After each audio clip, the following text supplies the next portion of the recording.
Coming to you entirely pre-recorded from the Garage of Solitude in Whitestone, Queens, I'm Mario Francisco Robles.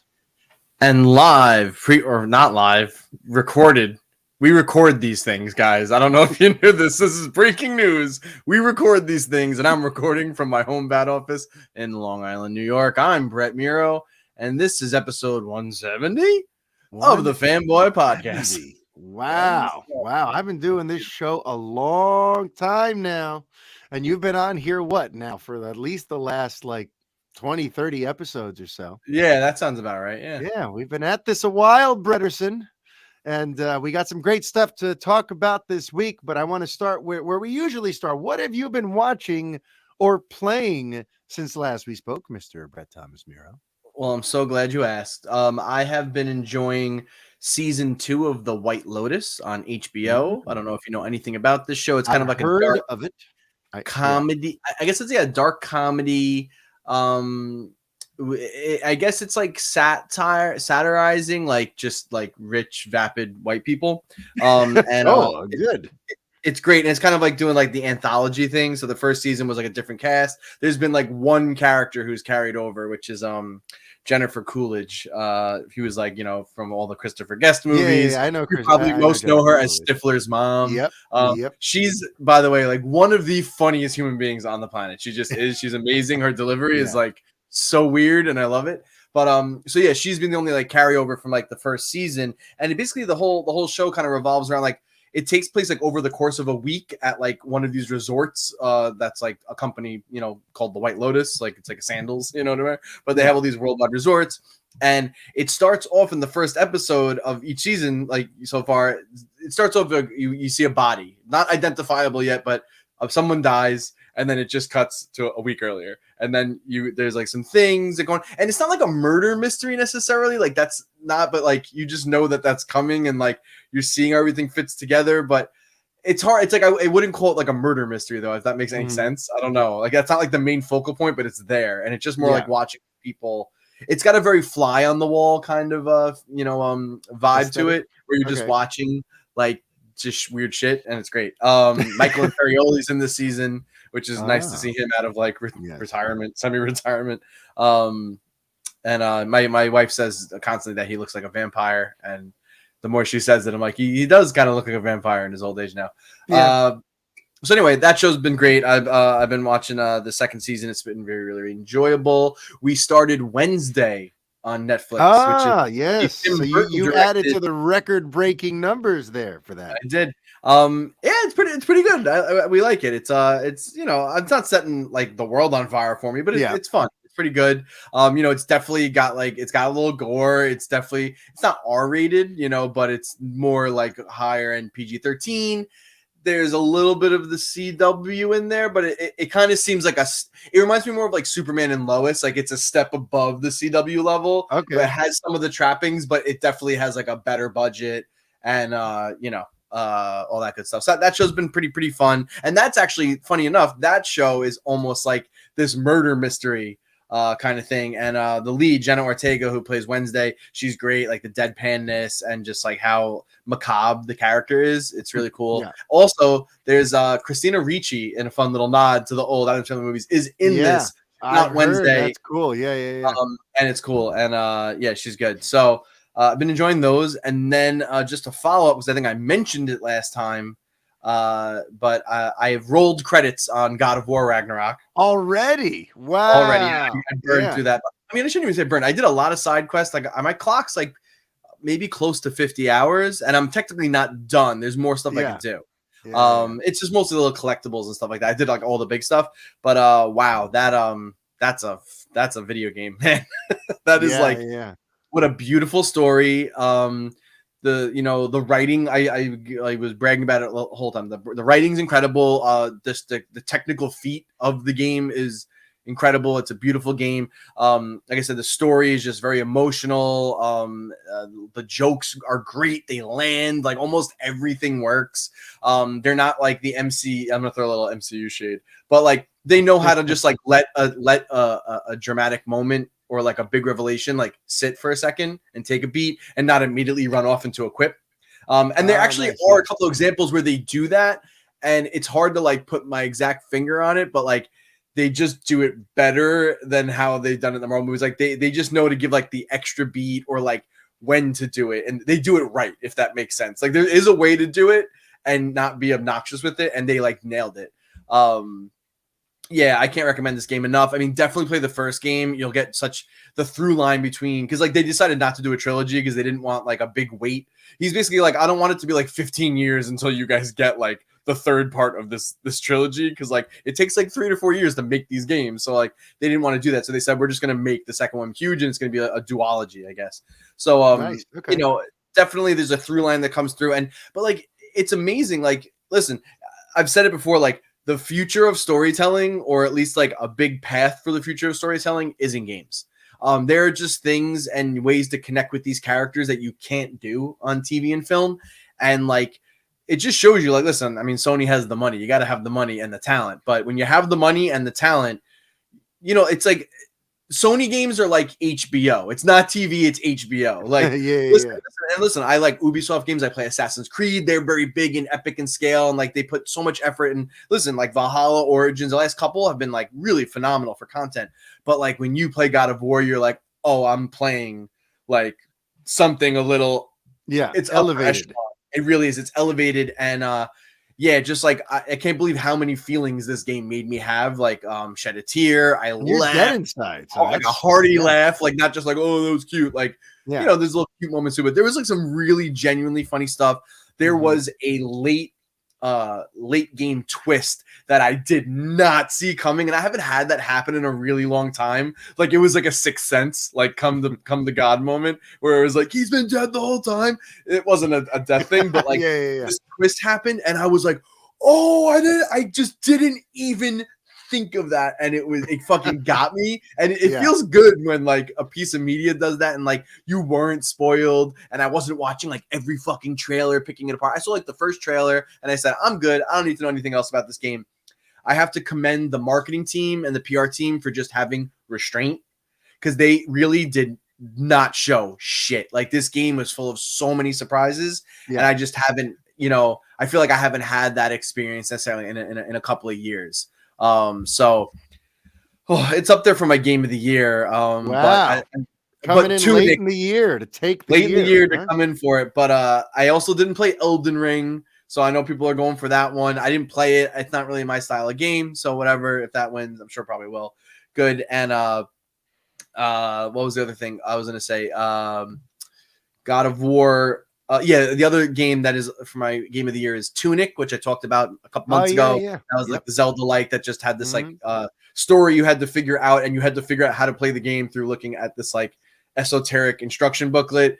Really, really cool concept. And like, I never had an experience like that before. So I'm like torn right now, because like it's the big blockbuster that it was like Endgame, you know, like it fed me, it gave me the big epic grand scale battle and all the characters. And it was just like on another level. But then also like Tunic gave me this, you know, that's an experience I've had before, but like they did it really good in God of War. Tunic gave me this experience that like I have not had like maybe ever, and kind of gave me this like real childhood joy of like discovering and like learning the language of a game that I haven't had in a while. So I'm torn between who gets my game of the year, but that's kind of like, I think, who's going to battle it out. So obviously I can't gush enough about the game. Not without its issues, got some pacing issues here and there. It's a big story. Some, you know, the threads get a little dropped or not really fully explained that well, but for the most part, what an incredible journey.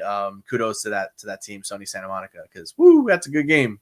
If you got it's on PS4 and PS5 too. So if you weren't lucky enough to get a PS5, you can play it on PS4. And I understand that the game runs very well on PS4 and still looks gorgeous. So, you know, my wife offered to get me a PS5. I can't hear you. Are you on mute? No. Oh, can you hear me now? I cannot hear you at all. You cannot hear me at all. Oh, hold on. That's my fault, I think. Yeah, you know, Brett. So I'm going to go ahead and keep talking then. I got you. You keep talking. Okay, good. I got you. Something happened. We're good. Yeah.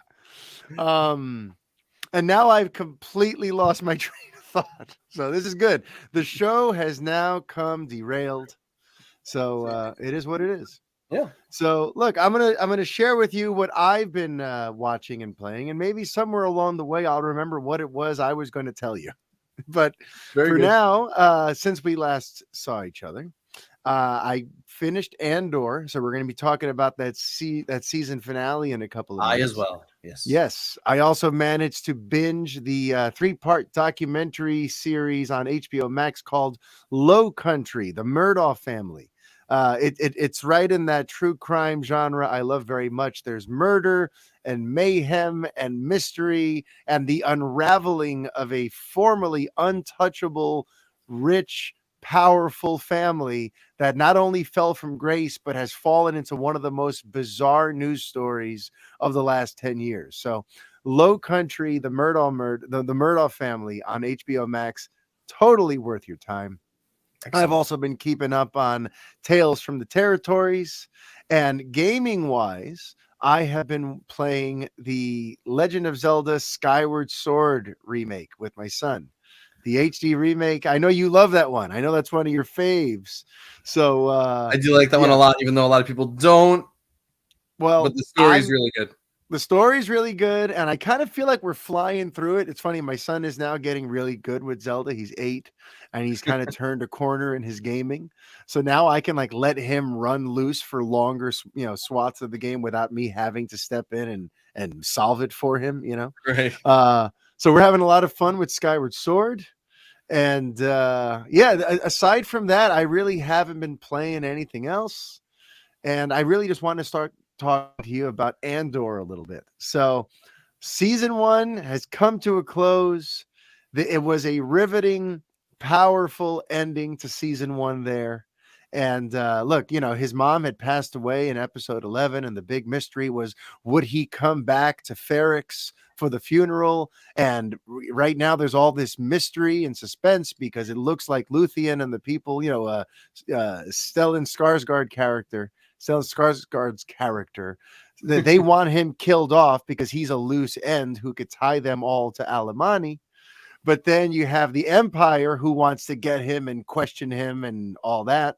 So you have these two competing forces out looking for him, and you have the people of Ferrix themselves, working to try to keep him in the shadows, and you're trying to figure out who you can trust and who you can't trust, and it really played to that whole sort of spy genre. That's sort of the espionage and the sneaking around and who can you trust element of a good espionage story.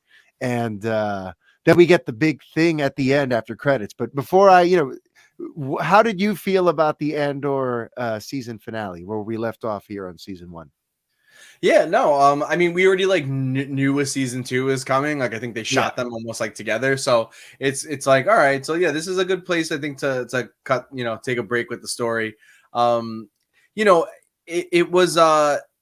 I think like the couple of episodes leading up to this final episode were like so thrilling and exciting, like since like the prison break and everything. So this one was like a little more restrained, even though they did have like the big.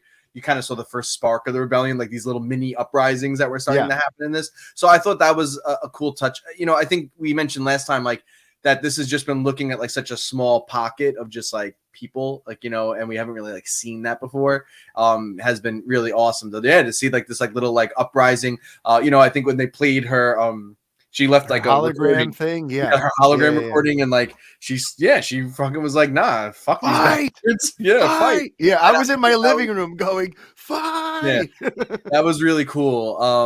So yeah, I overall I thought this was like an amazing season of television, an amazing direction for Star Wars. And then we got another season.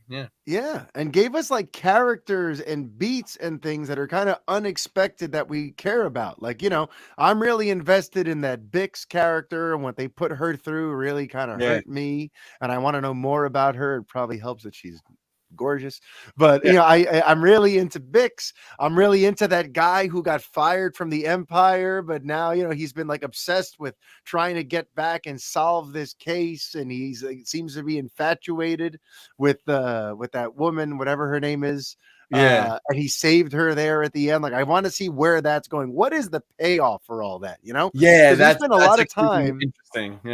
Like we've been following at home with his overbearing mom and all this other stuff. And it's like, we haven't really seen where that's going yet. I feel like there must be saving that for season 2, It's because like a they new must have. character type and character arc that we haven't Yeah. seen in Star Wars. And maybe I don't think you don't see that too much in television in general, like where like you get like this little personal story of like, someone who's on like the wrong side, the bad side, Yeah. So yeah, it's been Speaking of really which, cool. Like a lot of the side threads have been really good. Luthien's been like a pretty dope character. He had that great Yeah. monologue. Well, I don't know if a monologue, a little speech, when he was talking to the double agent. Yeah, who wanted That's a out. cool thing to touch upon really quick. The double agent Yeah. that wanted out, and I was like, another like thing we haven't really seen, and Yeah. the toll it's taken on him. And then Luthien has that big thing, he does the Thanos. What does it cost me? Everything. But Yeah. he, Stellan Skarsgård's a fucking pro, so he delivered it like Yeah. a boss, and it like really Yep. was impactful. Yeah. How amazing, speaking of impactful, the scene where Luthien now gets back to his ship at the end, the closing scene, where now he finds that Andor, the guy he was there supposedly to kill or capture, is actually there on the ship and gives him the gun, as if to say, like, listen, if you want me, you can kill me, but I'd rather you train me. But those are the two options. Either I'm enlisting or you kill me right here. Either way, those are the only options I'm interested in. So the fact that like Andor, by the end of this, Cassian felt like, I need to be a part of this rebellion, because he's had a little bit of almost like that Han Solo type of arc where it's like, I'm in or I'm out and I'm not sure I want to be involved. I definitely have feelings and opinions about what's going on, but I don't really want to get any skin in the game. I want to be a mercenary, a cool guy on the outer rim of things. But at least at this point in his arc, he's bought into what's gone on. He's been inspired by what his mother, his adoptive mother, said in her sort of closing message there. And he's decided he wants to pledge his allegiance to whatever this uprising is. So I'm excited to see how that goes, because I don't know, I haven't seen Rogue One in a couple of years. But if memory serves, even in that one, he's not quite sure if he wants to get involved in the cause. I mean, ultimately he does, but if memory serves, in the beginning, he's still kind of like a hired mercenary type, where you're not sure how you feel about him until he decides he's all in. So it's just interesting to know that at the end of season 1, he seems all in.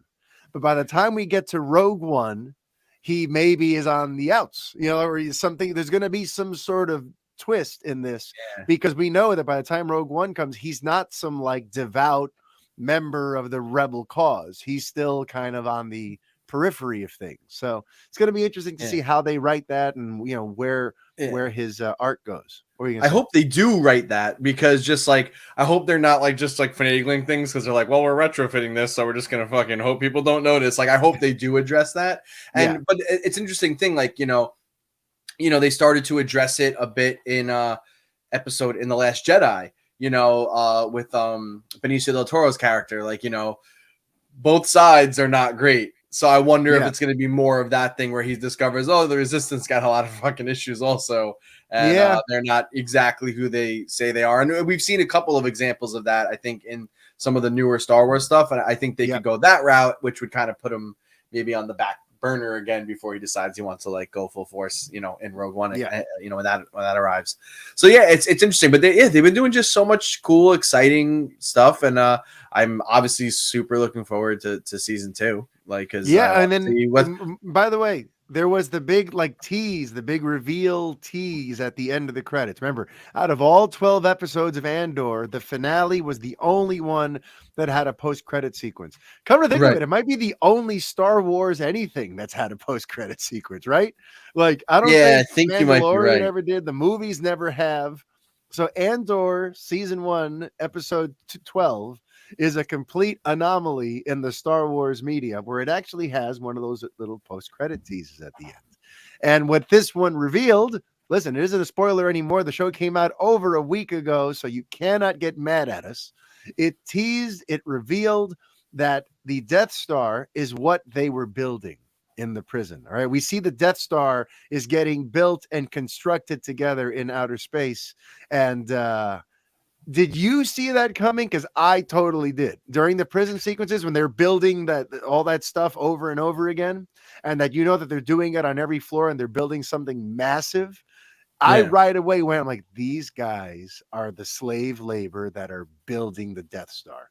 Right. Yeah. I wish I could say I was that smart. I don't think I immediately recognized that. I mean, like I figured I'm like they're building Imperial Star Destroyers, they're doing something. Like I knew it was like obviously like they're building this is a slave labor that they use to like build all this shit. And like that's why they have all this like military might. But Yeah. I actually don't think I made the connection to the Death Star until that happened. So I was like, oh Okay. duh. Like this is Yeah. a prequel again. I had to like remind myself. That's the thing too, I should say. Like the show is so like we know it's a prequel, obviously, and like there's some characters in there, blah blah blah blah blah. But it's so like just isolated and in its own world that like I almost forgot like it was connected to all the other shit because I was just watching these little rebellions. Yeah. I mean, and then in a way, I feel like kudos to the show for that. That like I just got very caught up in what was going on here, and I wasn't even thinking about like really the big picture stuff because it was such an intimate story. Yeah. So yeah. Yeah, all in all, I'm very excited for where they're going. I'm very excited with what they've showed us thus far. I have a question. Yeah, go for it. Do you think in season 2 we will get to see Andy Serkis again? Because we didn't see him jump off the prison. He can't swim. We assume he stayed there. Also, like that wasn't the only prison on that planet. Weren't there like many other of those like weird hexagonal? Yeah, there were several of those little floating. So I wonder islands. if season 2 might have something to do with maybe going back and saving the rest of the people, or they try to like do another hit there to slow down the Death Star construction. Or something. I wonder how that's all going to shake down. But like, I want to see what happened to Andy Serkis. I mean, like, we could just assume like he got pulled in by the remaining guards and they just like zapped the shit out of him. But no, he got out. I swear we're going to see him. We're going to see him, and he becomes Emperor Snoke. Because he does voice Snoke. So this is his origin story. Imagine they do that. Like they're like, we're putting you into the stupid Snoke body, and like they just do it. But like that means they were making Snokes before the original trilogy. No, and the Snoke seemed like a later thing. Work. Yeah. Hey, remember when they had this interesting character called Snoke, and then they just fucking murdered him in the second movie, and then made him into a weird dead limp clone body in a tube joke? It's not they, it's Rian Johnson, who I still have a bone to pick. And by the way, the grand irony of it all is one of the big issues that I had with Last Jedi, which I know you enjoyed it. You and I, we are on opposite ends of the fence when it comes. Yeah, I enjoyed it. I'm nitpicking the Snoke thing. Listen, it's not without its issues. I've always admitted that there have been issues, but I liked it. Yeah, but one of the things that came through with Rian Johnson's attempts of what he was trying to do with Episode 8 was he wanted to make like an anti-war Star Wars movie. He wanted a movie that was kind of political in nature, that had something to say, that had some social political relevancy. He was trying to use that galaxy far, far away to tell a story that perhaps has a little more relevance to real life things. And that's why like Andor is exactly the type of show, exactly the type of Star Wars story Rian Johnson probably would have loved to have told. And I've always said he should have just waited. They should have waited and given him an episode 1 of a whole new franchise to do this with.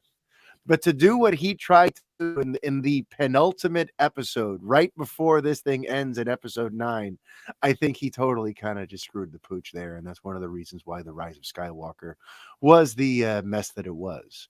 But that's just my thing. Andor is exactly the type of Star Wars that Rian Johnson seems to want to make. So I guess I wonder, do you think it would be best for him rather than trying to launch some new trilogy? Would you be down for like a Rian Johnson Star Wars series on Disney Plus?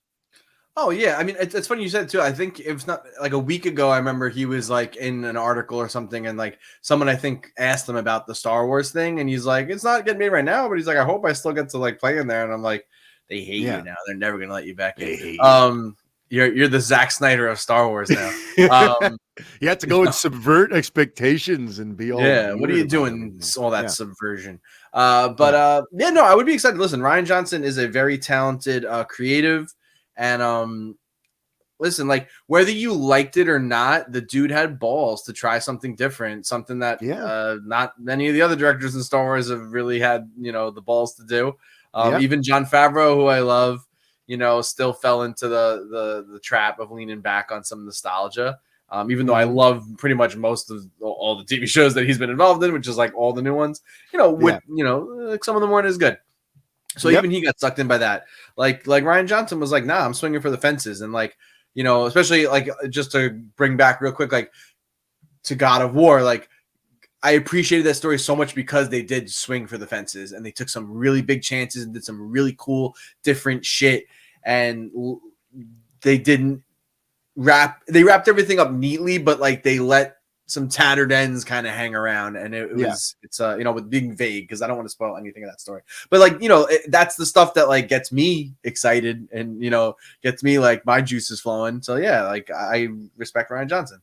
And listen, these Knives Out movies, I like the first one. The second one I think just came out. I'm hearing it's good. I haven't seen it yet. So the guy has some chops. He knows what he's doing. The guy's got chops, and I think maybe the TV medium would be better for what he wants to do. I think Andor has kind of shown the value of like a long form, deep dive into something in the Star Wars galaxy that actually has something to say. I love seeing the little correlations and the little things. Like, for me, the way the Empire reacts to the theft on Alamani is totally, you can correlate that to what happened with the United States government after the 9/11 attacks, where, okay, we've been attacked and now this gives us carte blanche to do whatever we want. We're going to enact the Patriot Act, and now no more privacy and no more freedom of anything. It's going to increase our ability to just arrest people for whatever we decide seems to be enough just cause to arrest them. Like, there's so many correlations with the way the Empire responded and the way the government responded to the 9/11 attacks, to use that like, look, we've been hurt, so now we can just step on your throat forever, and we're going to say it's in the name of your freedom and the name of your safety, but really now we own you. So anyway, I love that the show is filled with stuff where like this could be an earthbound story. If you were to just simplify the story, this is a story of oppressed people and rebellion and revolution, and this stuff has happened here in real life several times over the course of human history. So I just love that Andor is the most human Star Wars story we've gotten, even though it's set way out in, fantasy land, Right. But okay.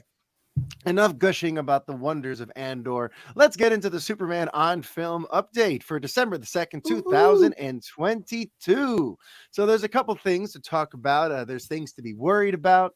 There's things to think about. So let's just dive into them. Dwayne Johnson, about a few days ago on his Instagram, he had some interesting things. He posted a video where he's just speaking directly, like in selfie camera mode, kind of reflecting on what it took to get Henry Cavill back as Superman. And I'm going to read you some of what he said. It has been transcribed, and I think it's interesting and definitely pertinent to the Superman on film update. So he says, we have to bring back the most powerful, unstoppable force of all time in any universe. And you guys know who I'm talking about. Of course, that is Superman, and that's Henry Cavill. This has been years in the making regarding bringing Henry Cavill back, and years of strategic conversations, and we were not going to take no for an answer. There was no way, there's no viable, logical way that you can attempt to build out the DC universe without the most powerful force and the greatest superhero of all time sitting on the sidelines. It's impossible to do. It all comes back to where Superman, you have to have Superman in the mix. So that's why we fought hard to bring Superman back. Henry Cavill, and there was no other Superman, by the way. To bring back Henry Cavill is our generation Superman. In my opinion, the greatest Superman. And I mean that respectfully for the other actors, especially Christopher Reeve, but the greatest Superman of all time. He would go on to characterize Warner Brothers' decision to not want to bring him back. He would call it inexplicable and inexcusable that Warner Brothers didn't want to bring Henry back. So this is something I've talked about here on this show, including in recent weeks, where it seems to just confirm the fact that Walter Hamada's Warner Brothers did not want anything to do with Henry Cavill Superman. And under his watch, it was just not going to happen. Johnson fought and fought and fought and used the Warner Brothers Discovery regime change to bring about the Henry Cavill return and that cameo as Superman. So before I move on to the next part of this, I just want to ask you, Brett, like, what do you think about what Mr. Johnson says here about this, about how integral Superman is to an interconnected DC universe, and the fact that Henry Cavill is the greatest Superman ever? What do you think? Well, I think I know how you feel about him being the greatest Superman ever. But listen, he's my Superman. For me.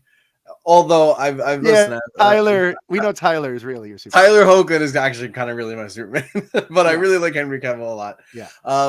It's interesting. Like you said, Dick, you reported on this. You talked about it for like a very long time about how they didn't want him back, and now we got the confirmation they didn't want him back. They thought he was bad juju, with all the other bullshit going on with that studio. And I think they, like we talked about it ad nauseum, right? I think they wanted to back away from that Snyder thing, and they just wanted to keep the couple people that worked. And because Henry Cavill's Superman movie was divisive and the other one's divisive, they said he's not good anymore. He's not box office material.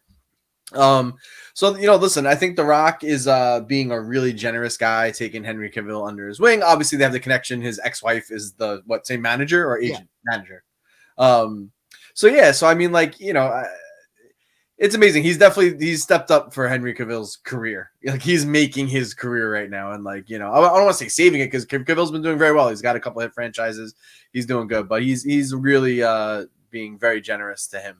He's being very generous, because here's the thing. I agree. I think Henry can be this generation Superman, but unfortunately, he has yet to appear in something that was just a runaway hit and universally loved.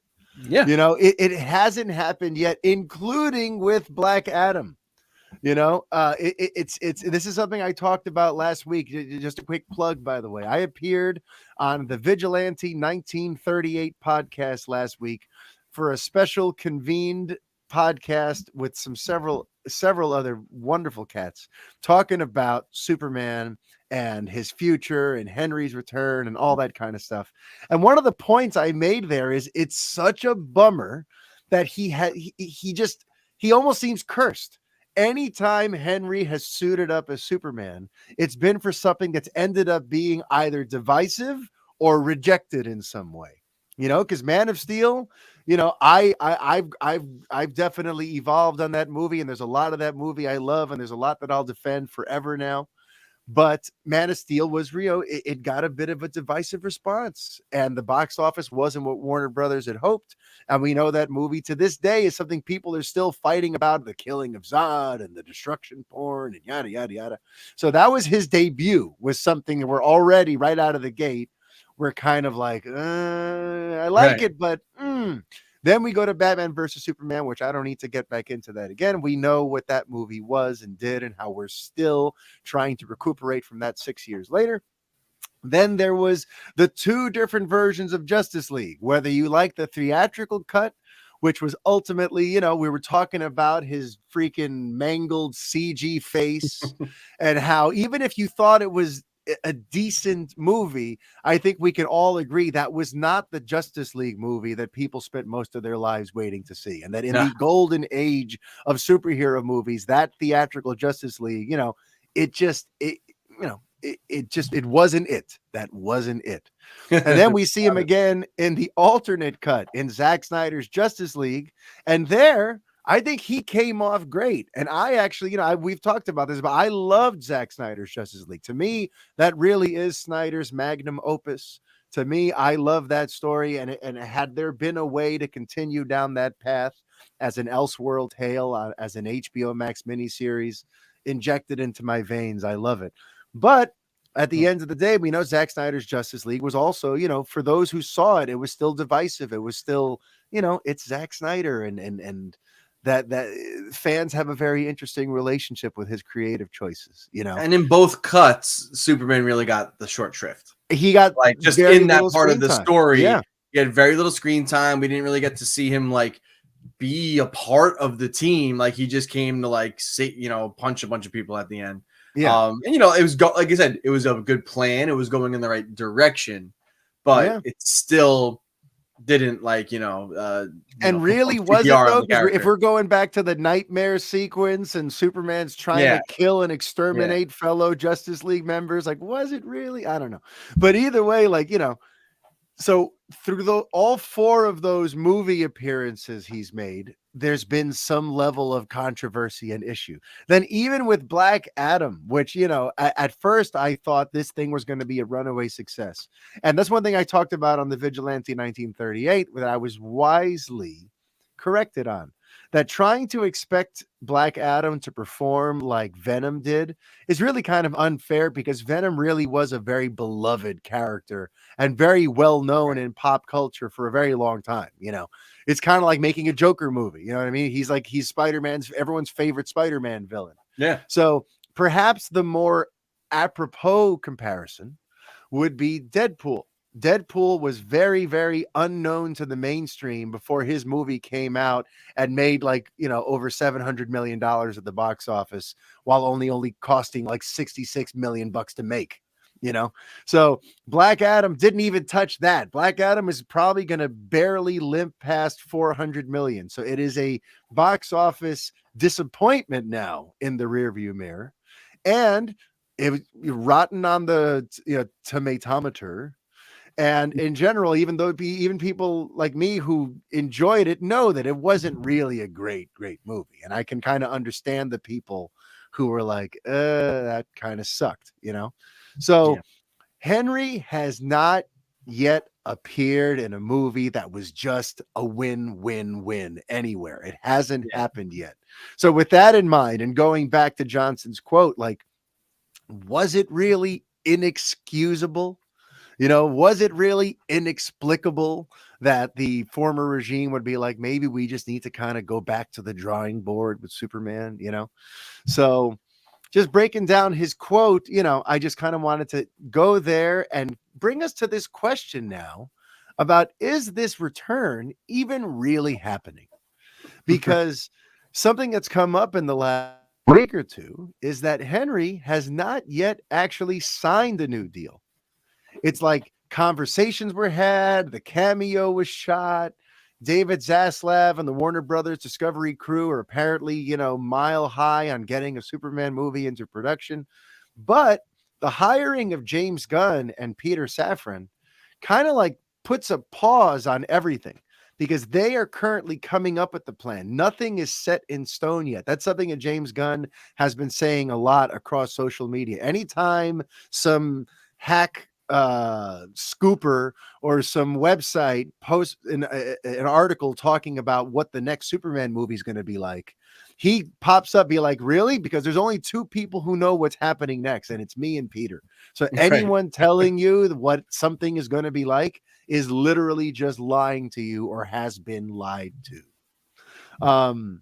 So with that in mind, Peter and James are currently coming up with the plan for the next 10 years, and Henry doesn't currently have a deal. So there is still like this possibility that they decide to go in a direction and tell a story that doesn't involve Henry. There's the part of me that wants to feel like that's just, devil's advocate type stuff.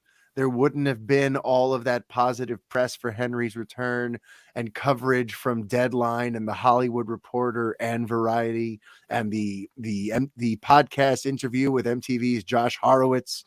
Like, I don't think any of that happened unless there really is an expectation for more Henry Cavill Superman.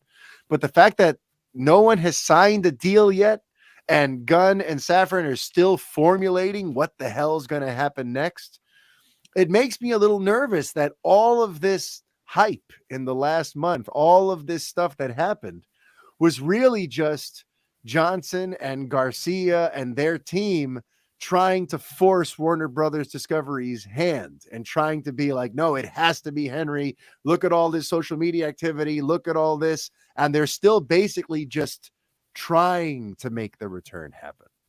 I'm worried about that. Right. Does it worry you at all that he hasn't signed a deal? Do you think it's just a foregone conclusion? I mean, it's a little concerning, I guess, just because, yeah, like until the ink's on the paper, it's like dried on the paper, it's not in stone. But I mean, like for like Johnson have gone out like this with this, like shooting his mouth off, and then Zaslav too, and like all this talk about Superman, it just kind of seems like. I don't know. I hope you make it work. Yeah, And like maybe they're ironing out the plan, and then if Henry is good with the plan, then he'll sign the papers. I just wonder, like, yeah, because listen, we know talks before you hear about it in the trade. Usually, talks have been happening already. So, like, yeah. I'm just curious, like, how much was Gunn and Peter Safran involved in this process? Like, Yeah. before they got officially announced, and were they involved in those talks with Dwayne Johnson and Henry Cavill? Are they on board, or is this a thing they have to figure out now? Like, does James Gunn have a mandate that you got to stick with Henry Cavill now, or he can just be like, fuck you, Dwayne Johnson, I don't give a shit, I'm doing whatever I want. Like, Yeah. we don't know any of those details, I know. so I don't know. I really That's don't know. why it's like I feel Yeah. like Johnson was pushing for Henry and doing all this stuff when there's still, there was like a vacuum of power over at DC. They were still looking for the architect. Yeah. So he was trying to, like, while there's no grown-ups in the room, I'm going to go and make a bunch of room about this Yeah. thing. But like the grown-ups have arrived now and they might Yeah. disagree, And I wonder if like Dan Lin had made it in, as the head of DC. Like, do you think, because like Dan Lin, like, did you really know of him too much before like his name got started thrown in the running? Yeah. Like, I feel like with somebody like that running DC, Dwayne Johnson could have came in and been like, this Big is dogged what we're him. doing. Yeah. I'm the biggest movie star in the world. Yeah. I don't know if Dwayne Johnson gonna be pushing around James Gunn. Especially I don't know when if he's Black gonna Adam, didn't like underperforming. succeed with like a mandate from the crowd. You know what I mean? I don't think he's gonna have the push and pull with James Gunn. James Gunn's probably gonna be like, nah, man. Like, I'm doing what See, so I don't know. that's It depends on him. me. And listen, at the end of the day, I want to go with what James Gunn wants because I think he is the man for the job. Not Dwayne Johnson.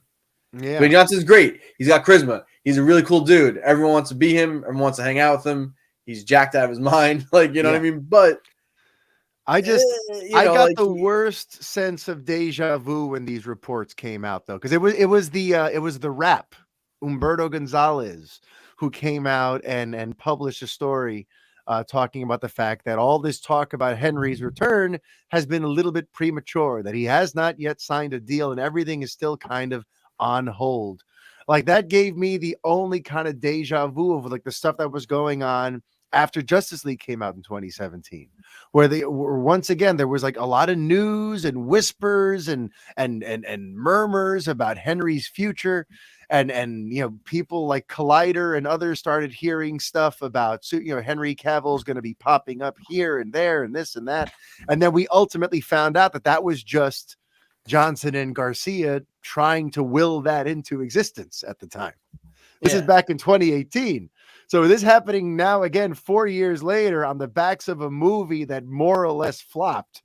It just makes me nervous. I'm like, were these guys once again trying their best to like finagle this thing and force it in the direction they want? But now, it's not going to happen. Because remember that all those Cavill rumors from 2018 were for naught. Nothing ever came of that. So I just, I guess as a long suffering Superman fan who's had seen lots of promising plans come up and then disappear, I'm going to hold off on celebrating any further until there's news that he's officially put pen to paper and is coming back. Yeah. So I'm now back to feeling a little bit more skeptical. If there's anything that gives me any sort of calm, is the thing we've discussed before, that in Peacemaker, James Gunn went out of his way to include an image of the Henry Cavill Superman, a silhouette of him, as if in his head canon, that is the Superman for the DC. Right. So that, is something I try to like calm myself down and go, okay, maybe they, it's not as bad as it sounds. But Henry's future in the role seems to still kind of be in that weird phantom zone limbo purgatory until he signs that deal. So, we've been gushing about the return of Henry over the last few episodes. So I kind of felt like now we kind of have to get back to the potential reality that was all a negotiation tactic, and one that basically failed because the movie that was supposed to be the Trojan horse for Henry's return only made about $35 when all was said and done. So, yeah. By the way, they should have introed Black Adam in a Shazam movie before they put him into a solo one. I bet the movie would perform better. Interesting. I just wanted a quick comment. So IGN had tweeted something the other day, and The Rock actually like hit back at them. Oh, I heard about this. Yeah. So it wasn't like a big diss or anything like that, but it was like, oh, Black Panther like 2, like Wakanda Forever is gonna like, surpasses like Black Adam at the box office. And like he tweeted back and he was like, IGN, this is such like a neutral post. He's like, Black Panther is already like an established franchise. They already had like a hit movie, and the character's bigger. Like Black Adam's like a new character. We've never seen him before, and it's like a new thing. So he's like, it's just kind of, this is like a dumb headline. And I don't disagree with him, actually. It was kind of just like a clickbaity like headline. Yeah. Because it's just like, he's right. Like it is. But that said, I don't know if you just like roll right into a solo movie with that kind of character. Then like he should have appeared in Shazam. Where it's starting to look more like a questionable decision. Yeah, it's weird, and like, listen, The Rock probably just walks in a room and goes, I'm the highest paid fucking actor in the world, and I'm the biggest movie star in the world. Because like he is, I think at this point, like, he is legit the biggest movie star. Yeah. Even though by the way, watched Red Notice on Netflix, which was like the Ryan Reynolds Rock movie. It's whatever. It's fine. Yeah. But The Rock is just like, dude's like, just, I haven't really, honestly, I'll be honest, I haven't really watched a movie with him in a really long time. Like, I don't know what the last fucking thing, Jumanji maybe I saw with him like in it. And then before that, I think I saw was like The Scorpion King? No, Be Cool, which was like the Get Shorty. By the way, he's amazing in Be Cool. He's really, really good in that. That's one of his early films, but his comedic timing, his chops are phenomenal in that movie. I haven't really seen anything like it since then. Yeah. But yeah, like I honestly haven't seen as much as I loved him. I love him, and I was obsessed with him as a wrestler. Like I watched the Red Notice, and I was just like, dude, this guy is like just he's kind of a cardboard box. Oh yeah, he is like he really's got like he is just like not. You know where you see some depth in Johnson? If you ever watch Ballers, WWE. Well, no, Ballers. I did watch Ballers. Yes. Ballers. His whatever. I forget his character's name now though, but his character in Ballers. I think he was Mr. Baller. Sure, Mr. Baller. Something Stratmore, but either way. Spencer Stratmore. There you go. Yes, awesome name. His Spencer Stratmore. There was actually a little bit of depth to that portrayal. I felt, there was a little more, gravitas to that. So I think he also like Red Notice, like the writing was like not anything to write home about. You know what I mean? So Ballers definitely, I remember Ballers, and he was actually pretty good in that. Yeah. But he's still like his range is like this. You know what I mean? Whereas like other actors are this. Like, so I don't know. Well, something else I want to talk about, and this wasn't even on the plans, but since we went into this anyway about just fucking make things up on the. I'm going to make things up right now, but speaking about the pickle now with Black Adam and Shazam and all that, like, how do we feel about the fact that Shazam 2 has made up villains? Did you hear about this? That the villains being played by Helen Mirren and Lucy Liu, they're not from the comics. They're not from some kind of expanded Shazam lore. They literally just invented 2 villains for Shazam Fury of the Gods. Oh, that seems really stupid because I also think they like teased the villain in the first movie the caterpillar thing or worm, whatever. So I didn't realize that. So Helen Mirren's just like some made up character. Yeah, her and Lucy also like playing 2 completely fictitious villains. Yes. And I'm telling you, it's starting to make the entire Black Adam gamble seem like a failure. Because remember, even Johnson has said this in interviews leading up to Shazam, that the original plan was to have Shazam and Black Adam introduced in the same movie. And that, they And were going smart. to just stick to the fact that, Black Adam is Shazam's villain, and this is the way we're going to go with it. But he decided, no, we're going to do a movie for each of them, and we're going to build to that, and this, and that. And then he got this whole hard on for the Superman battle that I wonder if James Gunn has any interest in making happen. Yeah. So instead of introducing Black Adam in his traditional sort of mode as the antithesis of Shazam, they went and they separated him into his own thing. And now Shazam not only doesn't have a Black Adam to fight with just yet, but he's fighting two completely fictional, made up, non-comic book canon villains. To me, that like, I'm shocked by that, honestly. In this People are just golden talking age, about this now because I hadn't seen this before, and like they announced the villains a long time ago. But yeah, now no, people are bitching about it. it's now is when people are starting to like pay a little more attention to it, because the movies, whatever. So I think it deserves pointing this out, because this goes back to a time when Hollywood didn't give a shit about comic books. There was a time when the Hollywood adaptations of comics were like very loosely based on the comics, and they would take all kinds of creative liberties and invent villains. I mean, if you want to look just in the world of DC, look what happened to Superman after Superman 2. All right. He fights that Richard, that Richard Webster guy, and a robot lady and a supercomputer in the desert. That's not from the comics. And Superman 4, he fights Nuclear Man. That guy is not from the comics.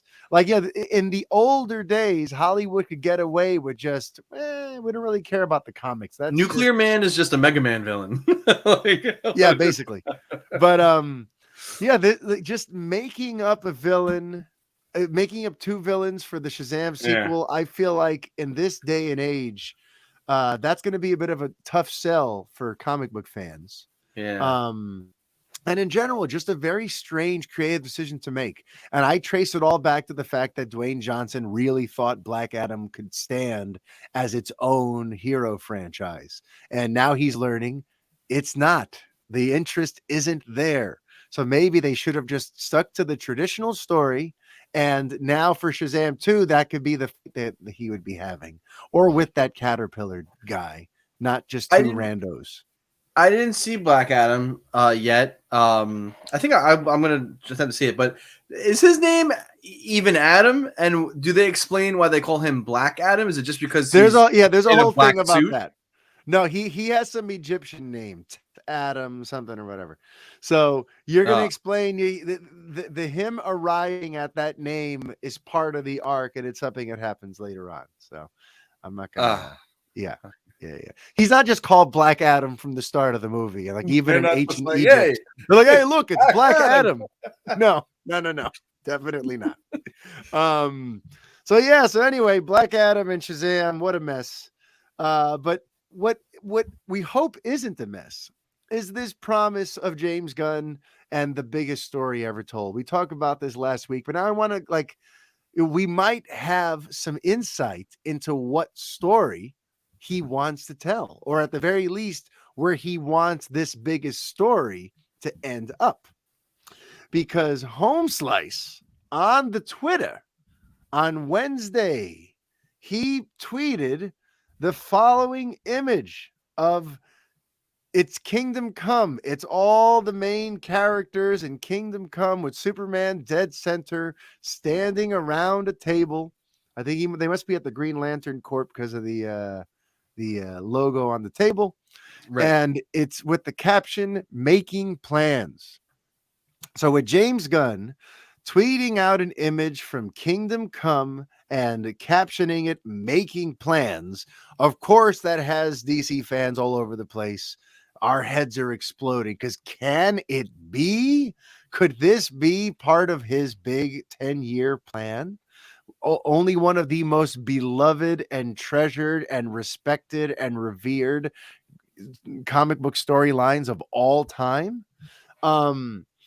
Look, first of all, let's acknowledge the possibility that he just thinks it's a cool picture and it's a bunch of DC characters standing around a table and he's making plans and they look like they're making plans and he just thought it was a cool image. There's a definitely a possibility that we're all just reading way too much into this. But, you know, for those of you who don't know, Kingdom Come is set like in the future. Okay. All of our Justice League heroes have now aged considerably. Batman is in his like 80s or 70s, and he has to wear like a robot armor suit just to try to, you know, do what Batman does.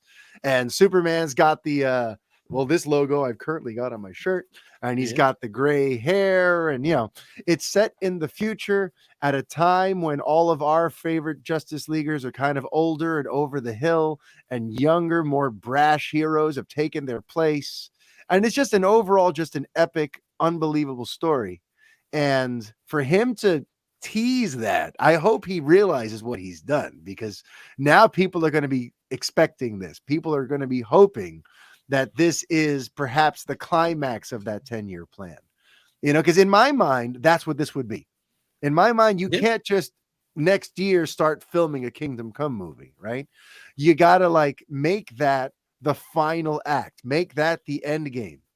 You know, create a story that over the next 10 years is going to set the stage for Kingdom Come, and Kingdom Come is like the big blow off to everything.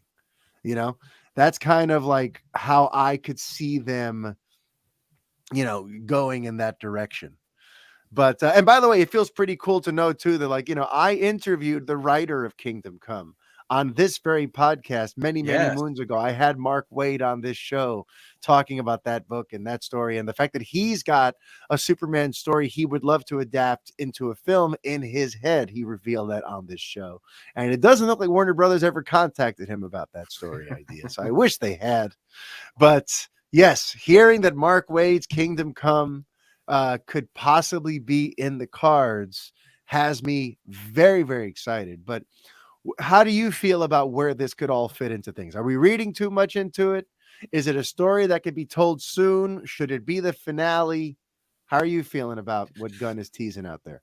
I mean, I think it's interesting. Like, I think, yeah, definitely you have to, you know, build up to it. I don't think you just come out with Kingdom Come. I think you need to like establish the characters and work into it. But I think it would serve as a really interesting kind of finale to like whatever, maybe like this first arc of like, you know, the world building that they're gonna, like, you know, if they're doing like a similar thing to Marvel where they're gonna build up to like an event film. Yeah. I think Kingdom Come could be a really cool, like, you know, way to wrap that up. Like, I think if you get a couple of movies in there where, you know, they're a little more grounded in the characters and how they're normally depicted, and maybe you do somewhere in the middle, there's a big event film where they fight like some kind of big bad. Yeah, that shouldn't be the first one. Yeah. Yeah, not the first one, but like, I'm just saying, like, even like midway through this arc, they have like a fight with like a big bad. Like, I don't know if they'll fight again. I'm saying I agree with you. Like, Kingdom Come can be the big final story. Yeah. But you could do another big epic arc in the middle of it. You could do Crisis on Infinite Earths. You could do another get one an of them epic arc in there, get a dark side or some big villain. And then imagine like closing that arc out with like, you know, this story where, you know, I think I don't remember every little detail of Kingdom Come. I'm sure there's like a big bad in that too, but like the villain in a way, like it's just them more coming to grips with their age and like having to like teach these younger versions. Like, it's a more interesting like way to wrap up that arc than just another big like fantastical fight with like a big villain. Like, there's like something like really interesting in that story about like these younger, more vicious characters and like how they try to like deal with them. And it's more personal. And then just like another big splashy CG crap fest, which I'm sure there's a CG crap fest in there somewhere. They'll find one. They'll find one and they'll make it. Yeah. But yeah, like that's cooler. And it's just more of like it becomes more like this big think piece in a way. I don't know. Cause like, yeah, the Kingdom Come story is just like so interesting. And that's the thing. So I think that could be really cool. Yeah. And it doesn't have to be tied to any particular past. It's because it's kind of like a flash forward story. A Kingdom Come, you know, it's not a direct sequel to something that came before. You're supposed to just walk into it just knowing that, oh, this is older Superman. This is older Batman. You know, they've lived a whole bunch of stuff, but it's that stuff is not necessarily important in the book. But for the sake of telling like for a film franchise, they can invent the backstory and then have a time jump that brings us to Kingdom Come. So it's interesting where, they could cherry pick and create some pretty phenomenal, event films along the way. One that comes out in 3 years, and then another one that comes out 3 years later, and then the big finale is Kingdom Come a few years after that. And Right. and if they do that, it'll be interesting, because when have we ever seen our main characters in a series age quite that much, go through that far of an evolution? Where at the beginning, they're the young in their prime heroes that we know. But Yep. 10 years from now, we're going to see a story where now it's been 20 or 30 years, and now they're each at the end of their rope. And it's presumably the same actors we've been watching go through these arcs. And now they're older and they fill out those suits a little differently and all that. Like, it would be kind of powerful to see Gal Gadot and Jason Momoa and all these people now, as they're pushing 50, playing these parts in 10 years, Yeah, So, I think there's like a lot of just great stuff to mine out of that. It's a really cool thing. And then like,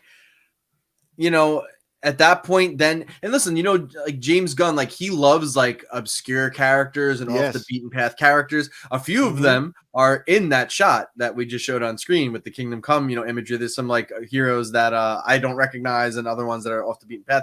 So like that could be a cool thing. And he can either launch into some weird shit with some other characters that like you wouldn't expect from there, or like almost like Kingdom Come gives them like a great way to like find a way to like just reboot and recast after that. Maybe like maybe they do the 10-year arc and then that's it. And they start a new 10-year arc with like a whole new set of things, where Marvel is like, no, we're going to keep the same arc for now 20 years. Like, maybe DC can do it like that and do these shorter little bursts, which is more, if you think about it, more like a comic book event, if you do this, that's done. Now we do a reset button and we do everything. And where Marvel's honestly, just trying to like, let's keep it going for 40, 50 years. I don't know how long they want to go.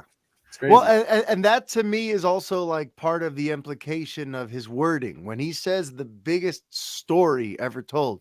That to me tells me that over these next 10 years, he wants something that has a real proper beginning, middle, and end, will have a real conclusion. It is a singular, large story he wants to tell. He's not necessarily trying to build something that's going to last 20, 30 years. He has one, they're going to craft one massive story told across all the mediums over these next 10 years. So that would be interesting if like, we go to Kingdom Come and then now we kind of start over again with a new story, and that is borrowing from the comics, and it is a way to keep the characters fresh and bring in new creative energy and new actors and new everything. So I think if we're likely to see Kingdom Come, it'll be the grand finale of this biggest story ever told. So something else that's come up since we last spoke is there was an interesting study done, Brederson, about Marvel fans and DC fans and their trends. And, the way people responded to Black Adam, the lack of asses in the seats for Black Adam, kind of plays into some of this. Followed by the fact that Wakanda Forever basically like made more than Black Adam has done its entire run in its like opening weekend, basically. So here's what the story found. I'm going to read the write-up on this from Dark Horizons. It says, a study conducted by Platform Fandom has found that 36% of Marvel fans are feeling fatigued over the constant stream of content coming from the mega franchise in both cinemas and Disney Plus this year. The survey drew from 5,000 entertainment and gaming fans between 13 and 54 years old. So that includes us, right? Along with proprietary insights from its platform of over 300 million monthly users. The study also shows that Marvel fans are far more inclined to watch any Marvel project in comparisons to fans of rival company DC, where they are more likely to consume film and TV about a specific superhero rather than the entire DC catalog. Only 20% of DC fans are said to be fatigued by the number of releases in a year. Yeah, I wonder why, because because we don't have anything. We're like, hey, Meanwhile, by the way, we've got the Batman this year, and we got Black Adam. But we're just so damn spoiled. And Marvel, I guess, because now that Marvel has the TV arm of things too, it just feels like there's a Marvel thing every 6 weeks. But anyway, okay. The study indicates fans can be broken down into 4 subcategories of decreasing intensity. I'm going to want to see where we fall in this, Brett. But supposedly there is the advocates. The advocates are the core fan base, so invested in the IP, it's a part of who they are. Yeah, I know those people.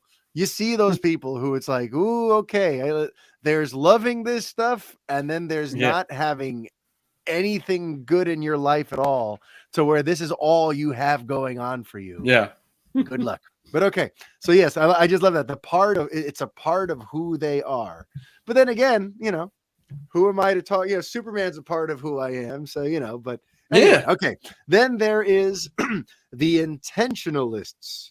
The intentionalists are the largest segment and are more discerning, with strong reviews, themes, marketing, cast, and filmmaker to hold influence. That's actually sounding more like me in terms of like the way I tend to ingest stuff. The intentionalist, because I pay attention to the reviews, the themes, the marketing. I want to know the cast, who's directing it. That's the stuff that really kind of like gets me to plop down my dollars, Then there are the culturalists.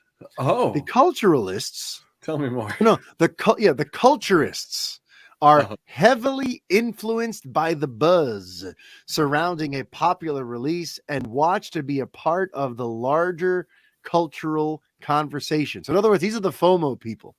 The people who hear like, wait a minute, everyone's seeing this, everyone's talking about it. Well, I got to see it so I can be. You're saying everybody? And then there's the flirts.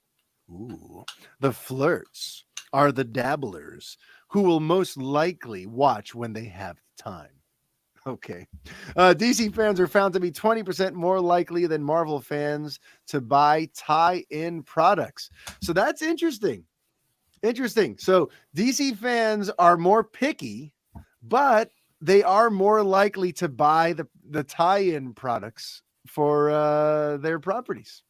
So I don't know what you take away from with that, but I just think it's interesting. With this study, we've always talked about the idea of fatigue, of superhero fatigue, Marvel fatigue, DC fatigue. Is anyone going to, start getting tired of things?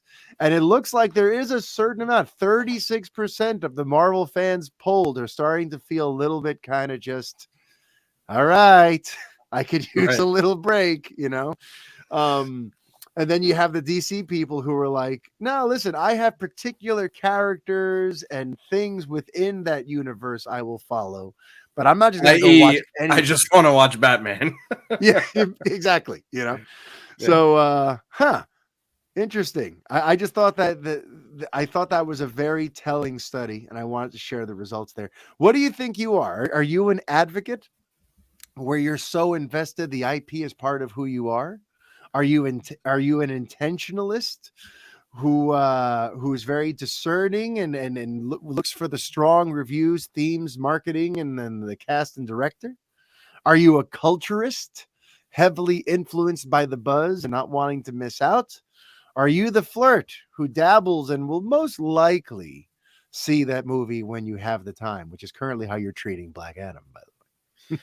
I've been treating a lot of like just the last like stuff in the last year or so, because like that's how I feel about most of it, except for like, I don't know, Spider-Man No Way Home. I was like, are you in the 36%? Are you feeling the fatigue, Brett? Maybe, and I don't know, because like I just feel like if the right project comes along, then I'm. Well, let's see. I'm right on again. When are you seeing Wakanda Forever? Yeah, that's one I want to see, and I wonder if I will see it before Black Adam. Well, because like I'm more invested in the MCU at this point because I've seen like everything, and I like the first Black Panther. Black Adam's not a known quantity, just like The Rock said, and I'm like, and also like just hearing the buzz that Wakanda Forever is better and Black Adam's not. So I don't know. I feel like I'm more of like an attentionist. Was it attentionalist? Yeah. Attention or intention? Intentionalist. The intentionalist. I feel like I'm an intentionalist, but also like I could like fuck with the flirt a little bit. Good. All right. Now, moving right along, we're going to go to just an interesting little thing just to kind of circle back. There was a story a few months back that got people really worried. That Batman animated series was suddenly like axed from HBO Max because they were going to try to distribute it elsewhere. Well, look, now it looks like DC is looking to ink a deal with Amazon to bring all of their DC animated content to Amazon for streaming purposes. And, it's all part of this. It seems to be part of a philosophy there with Warner Brothers Discovery taking over and saying, why, like, maybe there isn't a value in having all of these things just be exclusive to our one streamer, because there seems to be a value in having our characters go elsewhere and then bring attention to the brand that way, as opposed to forcing you to have to see it on HBO Max. I think they're hoping if you put it on something like Amazon, you have people who will get to know these characters and buy into what's going on, who aren't already on your HBO platform, where you're essentially just preaching to the choir. You know what I mean? Right. I don't know. Like, I don't know what. It seems weird to me. It's just like you have a fucking streamer and it's all your properties. Like, drive people to the streamer. I mean, like, are they thinking like, well, we'll put it on Amazon and then they'll come to the streamer anyway because they like the character so much? But it's just like, I just don't like understanding like the benefit. I guess like you said, maybe it is that they think like, oh, we'll get in front of a different audience. But I'm like, I feel like it's just gonna be me watching it on Amazon instead of the HBO Max. Like, I'm the same fucking guy. Like, you're not getting an extra guy out of this. I'm the same one. That's just gonna now I have to go watch Amazon, and it's annoying now. Just put it. I want you to go. Can you go comment on like the official article about this and just the comment like, you're not getting an extra guy out of this. You're not getting an extra guy. Like, I don't know. Like, I don't know. I feel like HBO is HBO. Like, that has more carte blanche, I think, than, I mean, maybe not, whatever, but like, remember, they are kind of still means more to me than Amazon, than Netflix, than Hulu. I agree. That has a name. I agree, but I'm pretty sure like in terms of the home of good projects. I agree, but in terms of market share, I think they're still lagging behind the ones who beat them to the streaming. Netflix and Amazon and Hulu and these other ones that have been out for longer. I think HBO Max is still kind of like, I got to verify that, but I'm pretty sure it's like not in the top 3 or 4 streamers yet. So that makes sense. But I'm like, but then I don't know. They just figured, oh, there's a bigger install base already on Amazon, so I'll get it there. Like, I guess I can see that maybe, but I'm like, also like, I don't know. I don't know. It seems weird. Like, make it a exclusive that I have to fucking go to you to see it. I don't know. Yeah. But either way, just wanted to point that out as part of just Warner Brothers Discovery kind of cleaning house and changing the philosophy over what's going on at Warner Brothers and DC and all that sort of stuff. They really, they are pushing their characters outward. They don't seem to want to just have them housed exclusively on their streamer. So would Disney Plus ever do this? Probably not. But then again, Disney Plus is in a very They did it with Netflix, and then they were like, you know what, we're making our own streamer. Fuck you, Netflix. And that's as soon as Disney Plus came out and all the Marvel stuff elsewhere came home. You notice that? Yeah. But all right, now we got a couple of trailers to react to before we wrap things up. So, yes, on yesterday, for those of you listening to this the day the show arrived, Thursday, gave us our first trailer for Indiana Jones and the title. I don't think the title had been revealed before this. No, it had not. That's the announcement. Yeah, it's Indiana Jones and the Dial of Destiny. Now, I don't know why he feels so strongly about antibacterial soap. But I mean, Dial works, but I'm more of an Ivory kind of guy. I don't know why they had to do the alliteration.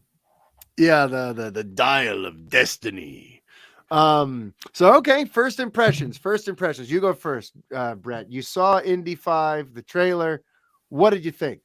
I don't like the title. Number one. Number two, it already looks better than Kingdom of the Crystal Skull. Yes. There's a weird CG shot of Harrison Ford on a horse in it Yes. that was like You brought up glaringly the bad. horse. I was going to bring up the Glaringly horse. bad. Yeah. Right before I saw a fucking Boyd Holbrook, who's assuming the same character Boyd Holbrook plays in every fucking movie. Hey, I love Boyd Holbrook. I love him, but he's the same character in every movie, and he's good at it. But he's the same character in Sandman, the same character in Vengeance. He's the same character in Logan, and I'm pretty sure he's the same guy here. His hair is slightly different. Is he Narcos? No, but I'm sure he's that character in Narcos also. I like him a lot, though, actually. He is great. So anyway, other than that, I thought the trailer was cool. It got me pumped. I'm excited for it. The title's bad. Also, I like Phoebe Waller-Bridges a lot. If you haven't seen Fleabag, you need to like go watch Fleabag because that show is like it's 2 seasons, so it's not a big investment. I think they're half-hour episodes, and she like wrote the whole thing. It's extrapolated from like a one-woman show that she did on like theater, and that show's really good. So I like her a lot. Also, she was great as the robot in Solo. That was her also. Same actress.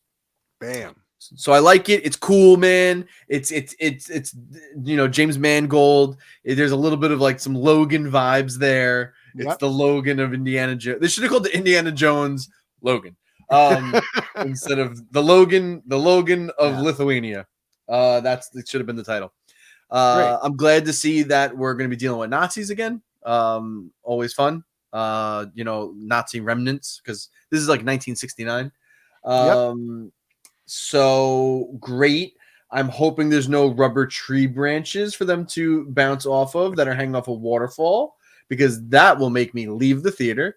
And I've told the story 1,000 times, but I fell asleep in the movie theater during Kingdom of the Crystal Skull. I woke up, saw a fucking alien and a UFO on screen, and then I had to double check that like my girlfriend at the time had not left me in the theater, and I slept through into another movie because I was like, "Oh, you're still here?" I literally, I'm not even joking. Like I fucking looked at her, and she looked at me, and I was like just bewildered, and like I looked back at the screen, and I was like, "What fucking movie is this?" And she was like, "It's still Indiana Jones." And I couldn't fucking believe it. Like, I couldn't believe it. I'm sorry. I'm a broke record. I tell the story all the time. No, but it's, to this day, I'm 36 years old, and I can't fucking believe it. Yeah. So that's my take. All right. Well, look, for me, I'm a big Indiana Jones guy, right? Okay. I'm a big James Mangold guy. Okay. I'm a big Harrison Ford guy. But no, there's no but. And everything's just big. Gets bigger and bigger and bigger. I'm big on all of these things. So in other words, I brought a lot of goodwill to this trailer already. And when I saw Jonathan Rhys Davies, the original Salah, that actor, back in that role, that got me. I'm like, yeah, I missed him in Kingdom of the Crystal Skull. I felt like we needed Salah in there somewhere, and he's back because Jonathan Rhys Davies. I have a soft spot for that character actor. He's been in some of my favorite stuff, including he was Gimli in the Lord of the Rings trilogy. Sure. He was one of the main characters in Sliders, which that was the first TV show I ever watched. And when it got canceled, I had that like, oh, my show. When I was like 11. But so Jonathan Rhys Davies being back as Salah, I'm obsessed with. The shots we've seen so far of like young Indiana Jones, like, man, they've nailed that technology. Yeah, they're real good at it. Like, holy crap. Makes me wonder, by the way, if for the Disney Plus TV series, they won't just get Harrison back and use that filter all the time, because there's going to be a TV show. And if they're going to hire somebody else, it better be Alden Ehrenreich. No, I don't know. It's going to be. They're doing it. They're doing a TV show.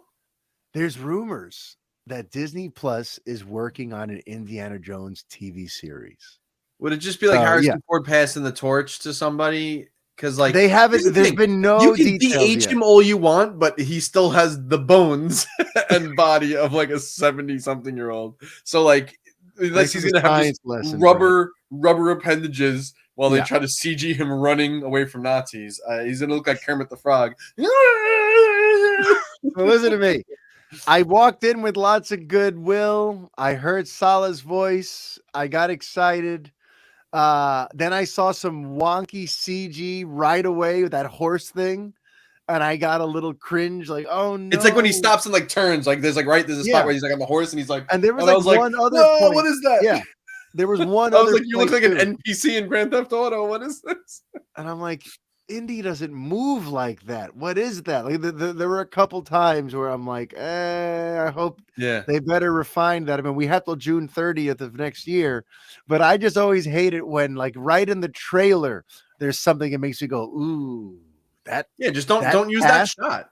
Yeah, like it surely was you have other shots. Horse that important that we needed to see that herky jerky 2 second. Also, it's literally 2 seconds. Like just cut it out. Like it did nothing for me.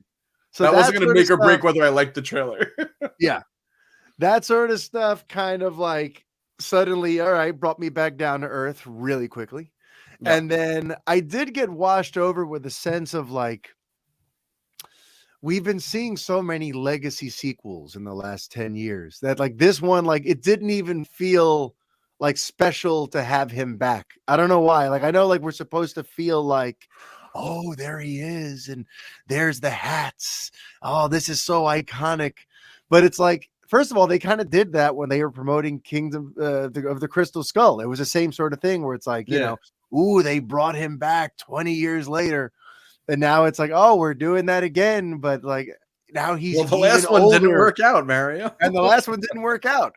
Yeah. So like while watching it, I'm like, yeah, they're definitely editing this and staging this like many of the other legacy sequels we've seen in the last 10 years where like they save the full shot of the returning hero's face for like deep into the trailer. And it didn't quite land for me, even when they got into the full crescendo of the Indiana Jones theme, which at first, they're playing little bits of it. And again, I'm like, oh, I should be feeling lots of feels. But maybe we've just gone to this legacy sequel one too many times, or I'm just like, all right, I know where you're going. Yeah. All right, just settle down. I'm going to see the movie, but it's not going to be the nostalgia and the lump in my throat that I might have had I not seen a million types of attempts of getting back the original stars to tell a new story again, you know? Right. But all in all, am I excited? Am I more excited now or less excited now than I was before I saw the trailer? Definitely more. You know, it was just an abstract idea before seeing the trailer. So now that I have a sense for you know, the aesthetic that Mangold is going for and the type of story it is, you know, I'm intrigued, and I can definitely, I've already set aside some money in my mind that's going to go towards Indiana Jones next summer. I wasn't blown away like, oh, I wish it came out tomorrow. Right. But yeah, I'm interested. Yeah. I'm interested in the Dial of Destiny. How about you, Brett? Did it sell you or did it unsell you? Yeah, I'm sold. I'm in. All right. Speaking of selling, they also tried to sell us the Guardians of the Galaxy Volume 3. We got our first trailer of that on Thursday as well. James Gunn has been a very, very busy guy. He sure has. So, yes, we got our first look at Guardians of the Galaxy Volume 3. What did you think of that, Brett? So, first of all, love that they are in the matching uniforms now. Yes. They look great. Number one. Number two, I laughed so hard at that opening spot when Drax just pegged that little kid in the head. I was not expecting it at all. And when it happened, I was like, Jesus Christ, like that was crazy to just open the trailer up with that. And I appreciated it. It was really good. This looks like to be like I think all of them had a nice emotional core. Probably the second one more than the first one, the Guardians of the Galaxy films. But this movie looks set up to be like very emotional. We know this, like it's been said, it's the last hurrah for this version of the team. Yeah. And listen, there's a lot of shit we got to like work through. I mean, like, well, I guess we could real quick because we are running a little long in the tooth on this one. But I did watch the holiday special for Guardians of the Galaxy. If you didn't yet, spoiler. I actually did. I meant to bring that up. Yeah. So real quick, I thought it was great. I loved it. It was a perfect little 45-minute thing. It was really awesome. Little twist in there because I don't think they mentioned it before that Mantis spoilers. Mantis is Star-Lord's half sister. So Ego, she has the same father. I cried. Oh, did you? Yeah. At the end, when she tells him that like she's a sister, and he's like, and he just accepted it, greatest gift ever, and he really meant it. Oh my god, I was a mess. Yeah, I felt a little bit too. So anyway, so Guardians of the Galaxy Christmas special, great way to spend 45 minutes. Really, really funny concept. But anyway, so we're coming into that, so I'm assuming we're going to be dealing a little bit with that revelation. Also, if I'm not mistaken, I'm going to probably mess this up, but so the Gamora in this is not our Gamora that we spent the first two Guardians films with. She's the time displaced Gamora that showed up in Endgame. This is though the right Nebula. It's still our Nebula. I think it's still our Nebula. Yeah, it's our Nebula. Didn't die. Right, she didn't die, and there wasn't a weird time trickery thing with her. So so like I want to see that because Peter and Gamora had a thing. Like we never really got any to see like that. Like they fell in love once, will they fall in love again? Is that still a thing? We're going to get to see Nebula now dealing with another version of her sister. She just had like a big breakthrough with her sister in the second movie and finally came around. And now it's like, I wonder if all that has been undone or whatever. And we also don't know the time that's passed between this movie and the last and the last time we saw him or whatever. So, but this trailer, I'll be honest, this trailer did it for me.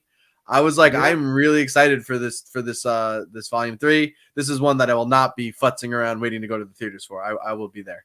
But, hopefully within the first, opening. Yeah. I mean, the thing that grabbed me is it looks like the shit's hitting the fan. It looks like, it looks serious. It looks like they're going for broke on this because this is the final story. And also contractually, James Gunn is going to be locked up by DC Studios for the next 10 years.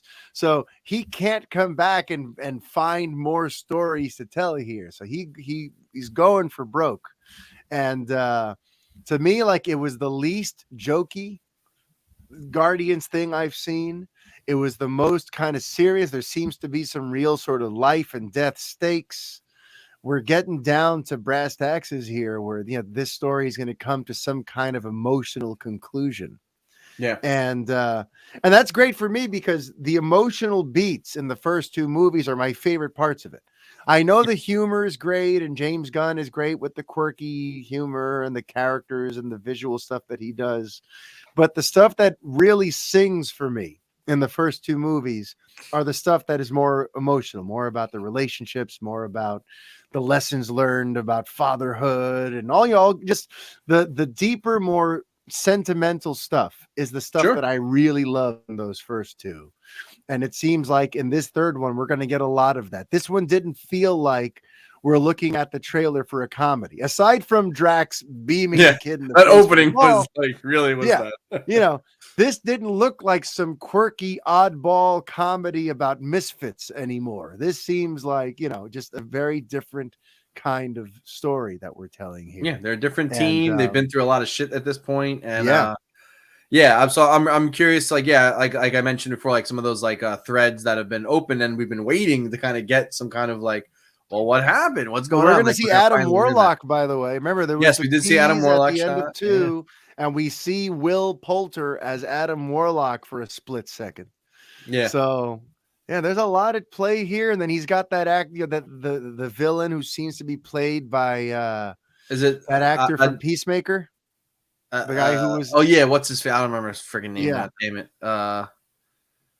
Whatever. He's the High Evolutionary is the villain. Yeah. High Evolutionary. He seems really interesting. And I was reading an article today. High Evolutionary is also a Scarlet Witch villain tied into, and also has been tied in with the X-Men in the comics. So interesting choice. Curious if that could, pan out to anything with the developments. But knowing James Gunn, I feel like this is going to be a little more insulated from everything else. It seems but it's looking good. It's got me hyped.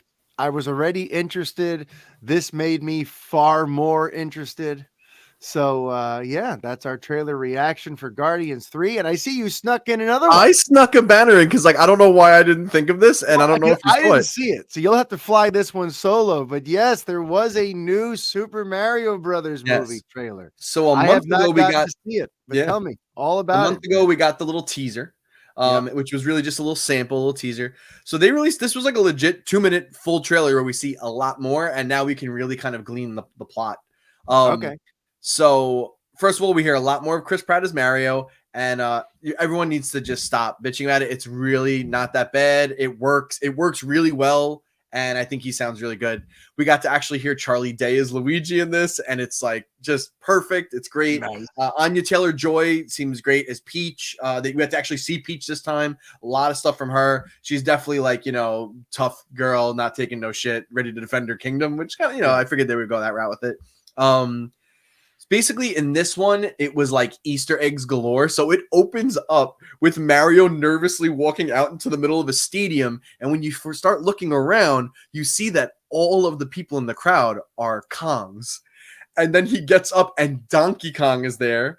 And they go with big, and it's if you look around, like there's girders, there's blue ladders, there's some barrels tied up. It looks like a Donkey Kong level, and it looks like basically Cranky Kong is like the king of the Kongs. He's sitting up on a throne next to Peach, and it looks like some kind of, I don't know, like battle of the two like worlds, and like they sent Mario in to fight Donkey Kong. And what's cool, little details, Mario runs in, jumps up, goes into a Smash Brothers move, so people are paying attention. He literally does his like side A air smash. So he comes up with the wind-up punch, and Donkey Kong just stuffs him down and just smacks the shit out of him. And it's great.